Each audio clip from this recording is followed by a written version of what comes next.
Yo, what's good? My name is Briggsy and I'm one of the co-founders here at Next Level Production, and in today's video we're going to be going over how you can make a super loud and clean mix using 5 key techniques. Straight from the underground. Now these techniques have been something that Elliot, my business partner, has refined over his 15-year music production career, and the music that we've made, mixed and mastered has gone on to be released on labels like Viper Recordings, Sleepless Recordings, Device, Elevate, even Modus. So these techniques do work and they are applicable in the real world. So without further ado, we're going to start off with mixing at 0 dB. So why do we even want to mix our track to 0 dB? Basically, why we want to mix our track to 0 is to ensure that when we get to the mastering stage, our track doesn't crumble when it's pushed into a limiter. We can make sure that all of the mixing side of things is taken care of and that everything has its own space to breathe, and that when we do go to master that track, we're not troubleshooting and the mastering stage should be super easy. So obviously not everything wants to go to 0 dB, but our main elements will be. And for drum and bass, it's in the name, drums and bass will be at 0 dB. So we want to make sure that we can mix those two elements together at 0 and that we don't have any massive issues that arise from when both of those elements are summed together. So the first place to start here is with the drums, and then we'll slowly start to build the track around the drums. Right, so I'm going to use a limiter to bring up all of these drum elements to 0 dB, and the reason that I'm doing that is because I've already processed all of these sounds. And the best way to retain the original characteristic of a sound and bring it up to 0 is by limiting. Sometimes when you're using like clippers, for example, they can introduce unwanted harmonics. That may also be something that you want. So you might want to use hard clipping because it might give you the sound that you desire. That's totally up to you, but I've already processed all of these drums, so I don't want to change the way they sound at all, and by using a limiter I can retain that original sound, that original information. So let's start with the kick drum, and then we'll work down to the snare, and then we'll do all of the percussion.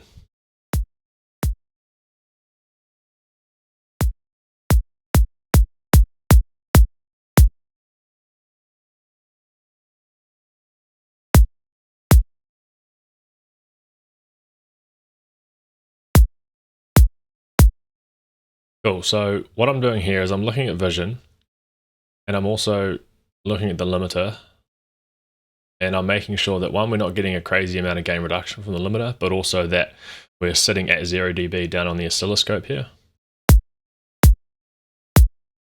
And we can see that our kick is sitting perfectly inside 0 dB and it's not being smashed at all. Now, I just want to briefly touch on this limiter preset here. So this attack doesn't actually work like a normal attack would on a limiter or a compressor. It actually works as a gate for a clipper. So everything that goes above the threshold before 500 milliseconds gets clipped, and everything after 500 milliseconds goes to the release where it'll be limited. And now for percussive elements like this one, clipping the transients and the initial impact of the sound can actually enhance the overall the transient. And so I actually do like to put a little bit of clipping on the initial hits of the sound, because I feel like it gives it a nice, tasteful amount of crunch. Now we've done the kick drum, we'll move on to the snare, and then we'll build the hats out from there.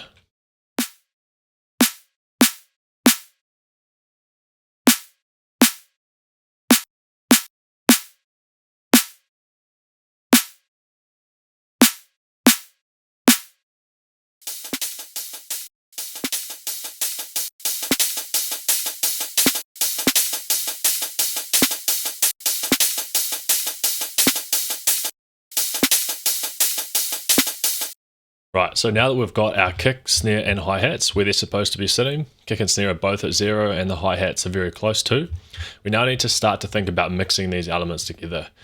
Now, obviously having elements that are sitting at 0, when they sum together, they're going to go over. And so what we need to do is we need to allow space for all of these elements to breathe, and the best way to do that is with the next key point in this mixing video, and that's sidechain. Straight from the underground.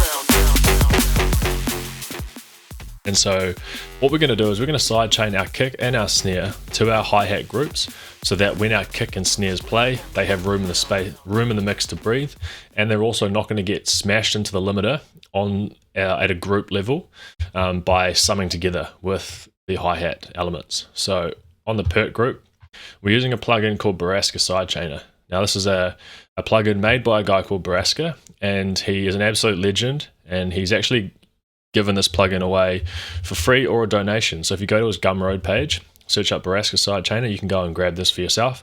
But the main reason why I use this over other sidechain plugins is because you can do volume and ring mod sidechain in one plugin, and you can also do a multi-band split. And the multi-band split is also linear phase, so we're not going to cause any phase shifts in our sounds because of how this is set up. So we've got one for the kick drum and one for the snare drum. The kick drum sidechain plugin here by default is set to multi-band, so on the low band we've got full ring mod depth and ring mod smooth, so this just smooths out the duck so we don't get that classic ring mod crunch. And on the high band it's just ring mod depth up to 100, no smooth, because we don't really need to worry about a massive duck unless it's a creative choice. And then for the snare we just have ring mod depth all the way up to 100, so whenever the snare plays all of the percussive elements drop out. So let's listen to the drum break now and see how that sounds with and without sidechain. This is with. Make sure the pre-master limiter's off.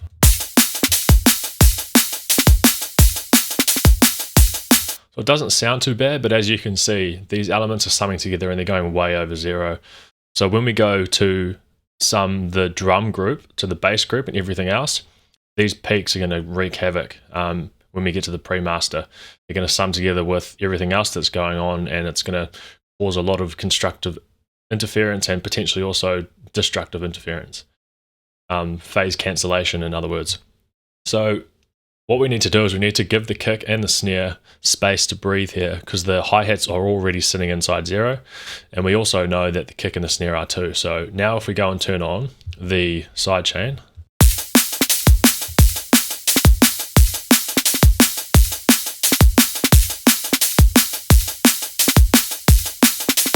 we can see that for the most part, apart from a few little peaks that go over, everything is sitting where it's supposed to, and the kick and the snare have space in the mix to breathe.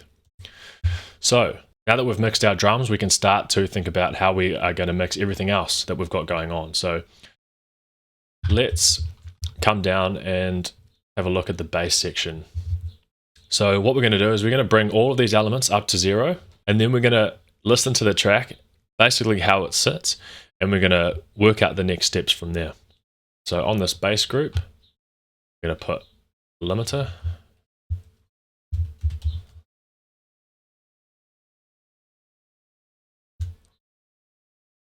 and I'm going to open up vision, and we're going to bring all these basses up to zero.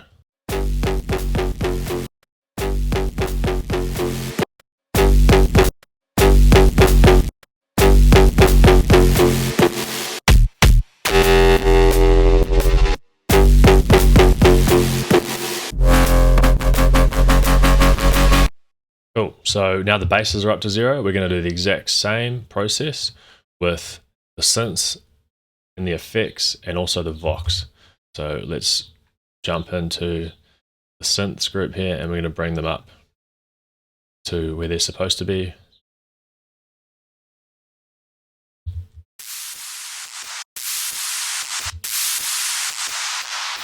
I exported this project at -10 dB, so I know that these synths here just need to come up by 10.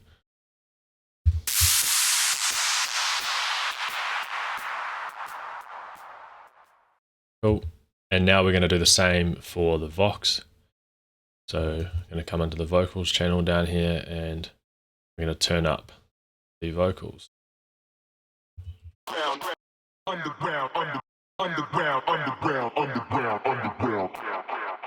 Straight from the underground. Cool. So now that we've got our vocals and our synths at 0 dB, we can now listen to the track, and we will start to mix it down, get it nice and loud. So we'll take a listen through from bar 1 to maybe halfway through the drop, and then we'll move on to the next steps.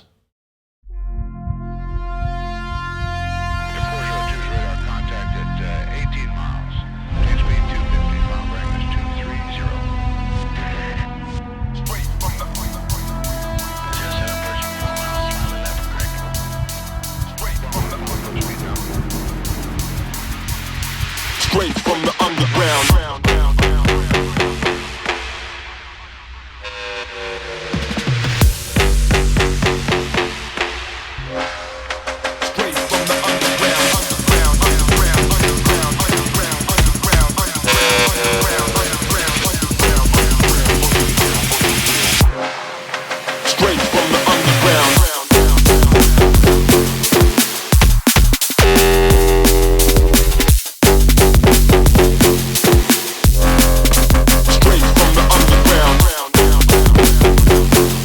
So as we can see here, we've got a lot of constructive interference. We're getting, these elements are coming together and going well over 0 dB. So we need to mix these in a similar way to the way that we mix the drums. We need to sidechain these very loud elements, the kicks and the snares, to everything else that's going on inside this track elements group. So we're going to use the same sidechain plugins, Raska sidechainer, and on the kick drum, we're going to do the high and low split.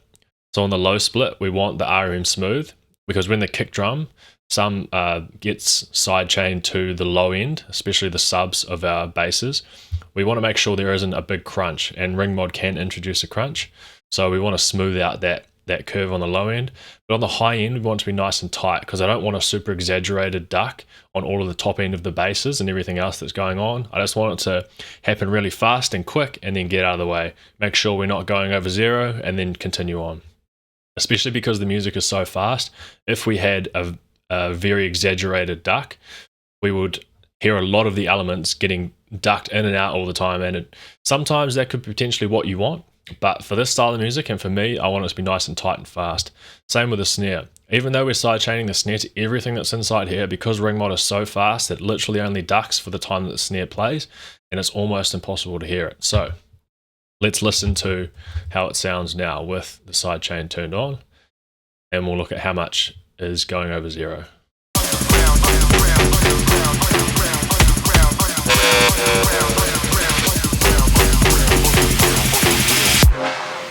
Straight from the underground.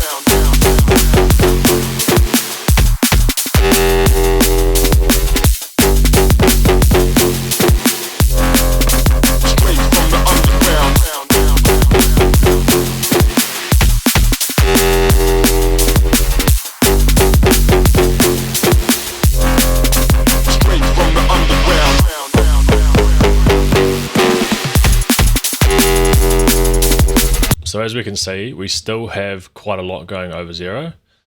Now if we just turn off percussion and we have just the snare and the kick and the snare playing,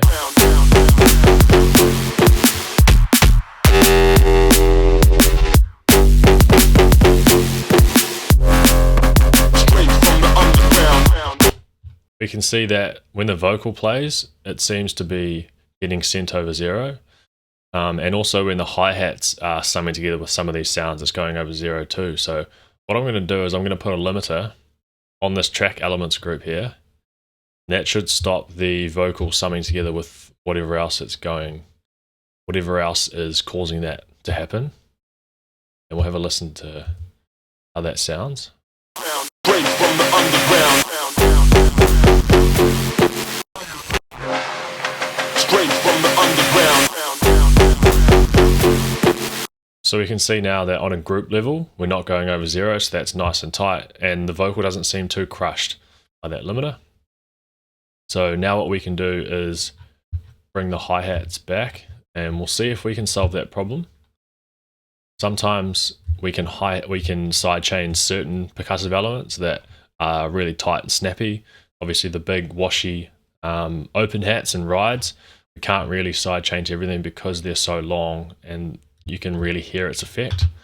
With those little tight closed hat and like rim shot type percussive elements, we can, because of how quick they are and how fast a ring mod is. So now let's play everything together and see how we've done.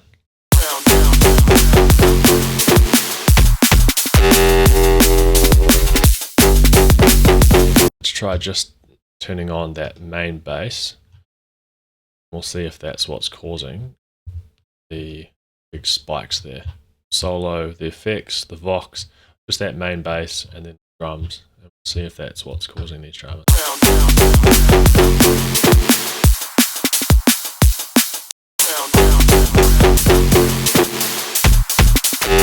Okay, so from what I can see, it is that very loud open hat and then also this ghost snare. So what I might try and do is put the ghost snare in the snare group so it triggers the sidechain. See how that sounds.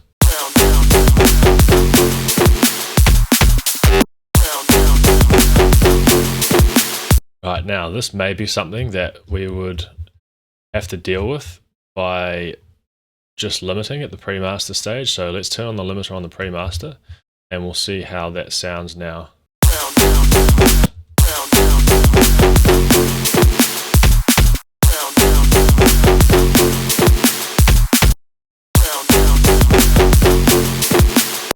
Cool, so I'm just going to look at the waveform, make sure we're not flipping anything too hard.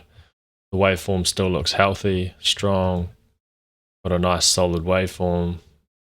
It's looking really, really nice in the spectrogram. And the sidechain's working effectively. So I'm pretty happy with that. We're bound to come across issues with these things, and we can't use sidechain to fix all of these problems. But to my ears, that sounds fine. So now that we've got our drums and our bass mixed, the next key technique that we need to learn and understand is tonal balance and analysis. Straight from the underground. A tonal balance is basically looking at the frequency spectrum of our track, so from the low end right to the top end, and balancing. So we're making sure that our highs aren't too loud, our lows aren't too quiet, and that the track is sitting where it's supposed to be sitting. So we don't want super loud low end and super quiet top end, because when we go to drive that, the low end's going to hit the limiter first and it's going to reduce our headroom. And likewise with the top end and the low end, if we have super loud highs, when we drive that into a limiter, it's going to get crushed first and our mix is going to degrade, which is not what we want. So by having a nice balance across the frequency spectrum, we can ensure that we have a nice, clean and loud mix. So I use a couple of plugins to map my frequency balance. The first one that I use is a plugin called TDR Prism. Now this is just a frequency analyzer. You can go and download this for free. It's by a company called Tokyo Dawn Labs.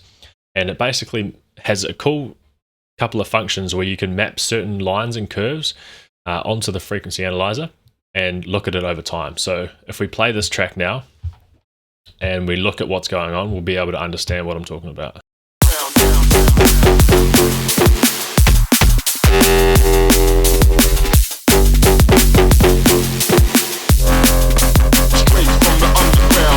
So what we're looking at here is this white line is the average RMS of the track.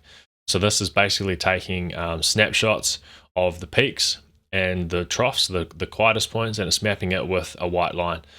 Now this green line here is a sidechain input signal, and it's basically listening to a modified pink noise curve and mapping that in green there. So we've basically gone and looked at hundreds of different professionally made drum and bass tracks, and we've come to a conclusion that for the most part, the really well-made tracks follow the pink noise reference curve from about 400 or 500 up to the very top end, but the sub is a lot louder than where the pink noise reference curve lives. And then also in the very, very top end at about 18K, there tends to always be quite a sharp cut, and so that's what we've done here. If we look at the EQ that's on the pink noise, we can see what's going on here. So we've got a boost in the low end, and then we have a cut in the top end of about 18K. And so this is giving us this green line here. Now if I can get my track to sit somewhere near this green line, then I'll be happy and it'll be sounding nice and balanced. The other tool that I'm going to use for tonal balance is Vision. So looking at Vision here, we've got this bar graph on the side, and you can see this sort of blue highlighted area. This is the DMB hard reference curve, and this is actually being designed by Noisia and Excite Audio. And so I'm from what I've seen, most of the drum and bass tracks that I reference sit somewhere inside this blue reference curve, with a few caveats. The only caveats I've found are the very top end. So up in the really wispy highs, they tend to sit outside that. And then the transient of the snare tends to always go up and above where this blue line is.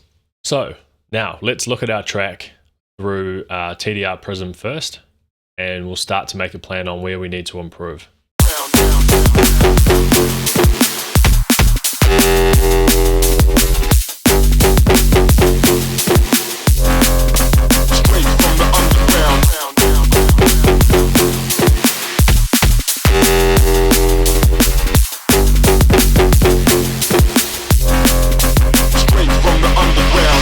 Cool, so what I'm seeing here is we actually need a little bit more top end in our basses. So our basses are sitting a bit quiet. The hi-hats are pushing this RMS line up to the green line, which is cool. But we do need some more presence in the top end of our bass. And then also you can see the sub level is sitting down about here somewhere. So we do need to boost that and bring it up somewhere near -20. And then also in the low mids, we need to drop this down just a touch, because as we start to boost the lows, this whole area will come up. So we're going to have to tame that. And also with the fundamental sound of these basses, you can see they're pushing way up and over. Now, I don't want to dull them all the way down to where the green line is, because it will actually ruin the impact of the sound. And so I know from experience that the fundamental of the sound can go a little bit over, and it's not the end of the world. It's really only super consistent sounds that if they get pushed up and over this area here on a track level, so across the whole track, that's when we'll have dramas. So let's go into these basses now, and we'll start to balance them out and fix these problems. Right, so we can see that these are all of our main basses here. Then the variation in the second 16 comes in down here. So we're going to go through these basses one by one with TDR Prism open, and we're going to balance these out just using an EQ.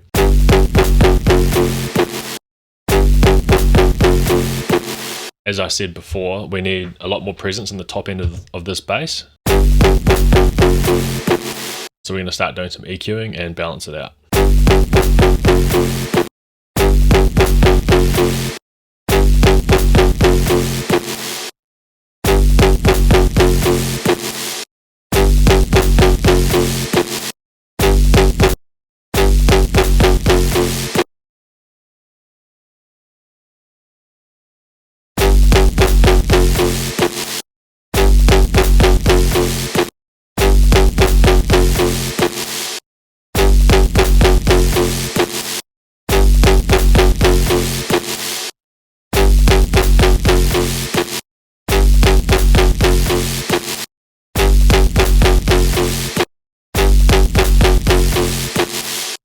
Cool, so now let's listen in context.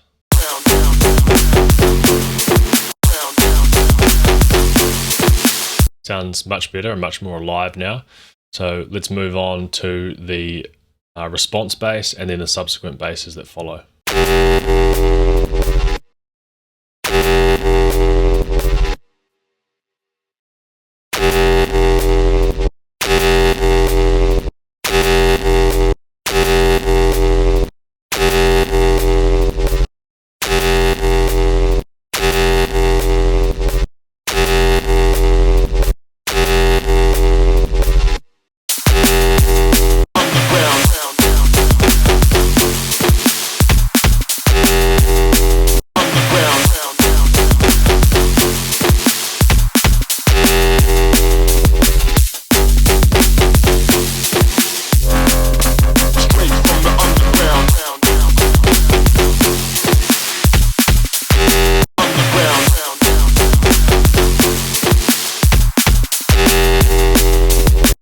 So that's sounding quite nice.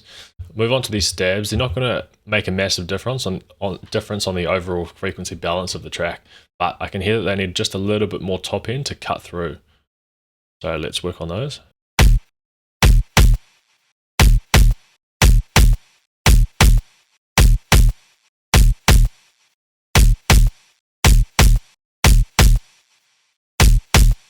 Right, let's give those a listen now. Straight from the underground.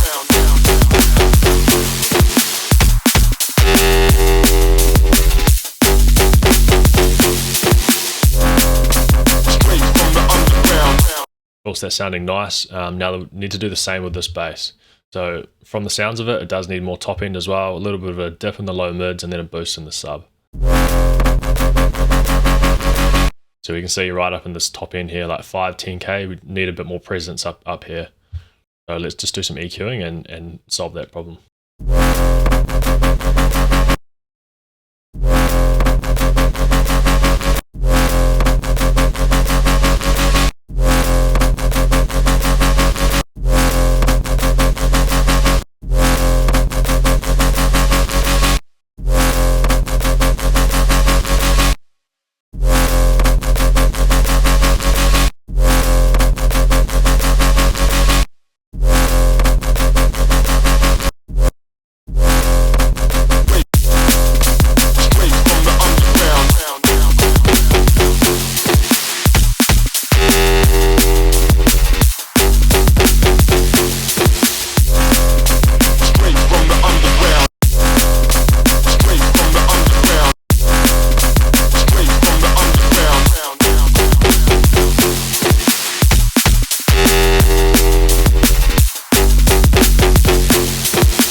Of course, that sounded quite nice now.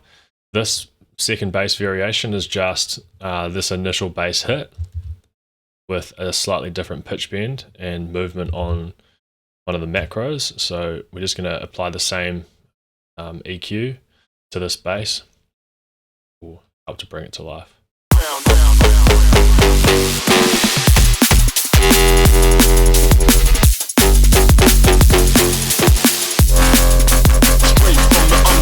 Right, so the next thing we need to think about now is mono compatibility. And this is really important for making electronic music, because music is going to get played on a range of different systems, and not all of those systems are stereo. So when our music gets summed to mono, we want to make sure that it still has impact. Otherwise, when our track gets listened to systems like Bluetooth speakers, shop systems, phones, some club and festival systems also play in mono, we don't want our track to fall flat. So we need to reference the mono signal to make sure that it's still super present. And we can also look through a plugin called Span at the mid versus the side to check and make sure that our correlation is positive. So the correlation between the side of the mid signal always needs to be positive so that the mono signal is strong and we don't have any phase issues going on. And then we'll also use this mid-side little rack thing down here, which basically is just like a utility. You just switch it on and off and listen to the mono. So we'll do that now, and we'll start from the intro and we'll work our way to the drop.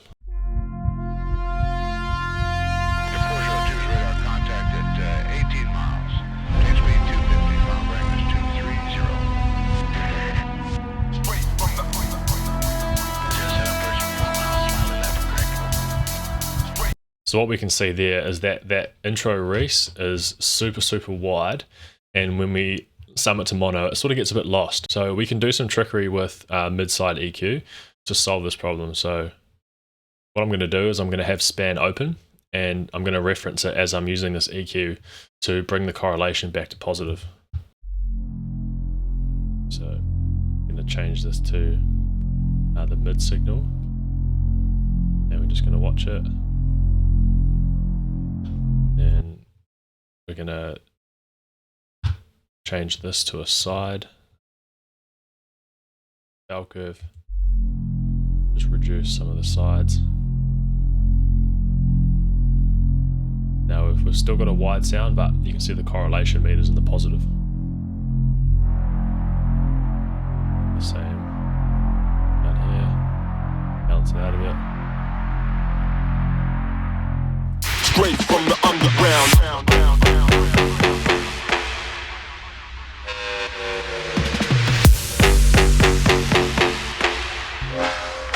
Straight from the underground.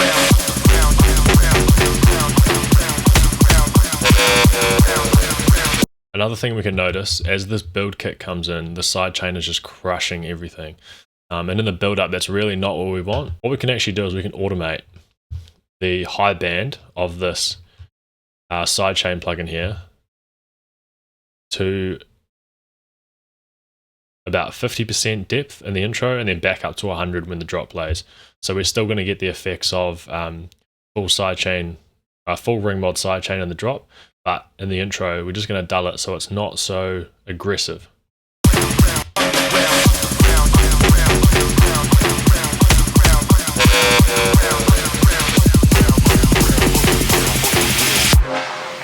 Straight from the underground.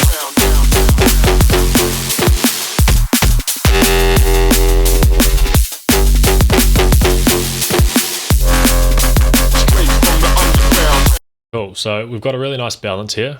We're pretty close to our reference line, which means we're in the right regions. Our subs hitting, our tops are sitting nicely where they're supposed to. They're not super bright, they're not overpowering.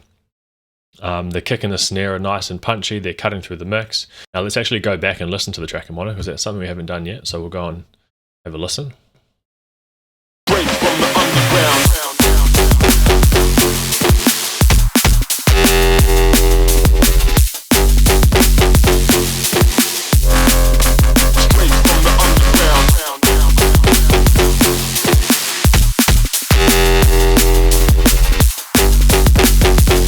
And I'm happy with that mono compatibility too. You lose a little bit in the mono signal, but it still sounds super full, super punchy, super loud. Now the next thing we need to worry about is loudness. Now, depending on what genre you're making will depend on how loud you need your track to be. But if you want your track to be competitive in this style of drum and bass, it needs to be at least 4 LUFS. Anything quieter than that, you will start to need to turn up the gain knob on the DJ mixer, or if it's played in a playlist where there isn't any normalization, your track will sound flat and quiet in comparison. So this style of like heavy drum and bass, yeah, it needs to be around 4. Some tracks will get right up to 2, 1.5, but I found 4 is a sweet spot. If you're making dancefloor drum and bass, between like 4, 5, and 6. Liquid's quieter, so 6, 7, 8.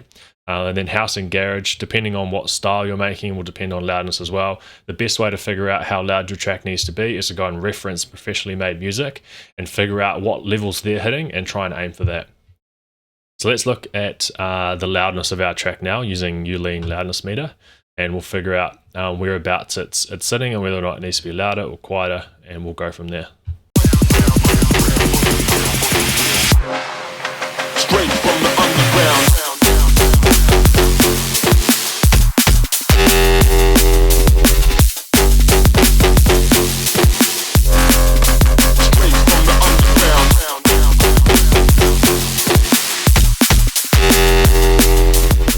Cool, so I'm really happy with that. We're about -3.7 integrated across that section of the drop.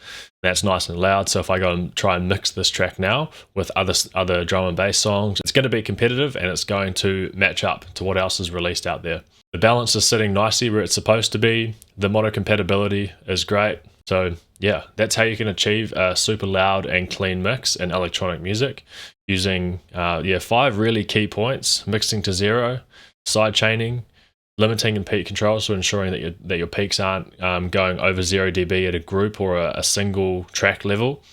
And then also tonal balance and analysis, looking at the overall frequency balance, analyzing your track for loudness, and then also mono compatibility, making sure that it translates well to mono systems as well as stereo systems. So I hope you learnt something from this video, and if you have any questions, please drop them in the comments and I'll try and answer them. Thank you so much for watching, and I'll see you on the next video. Straight from the underground.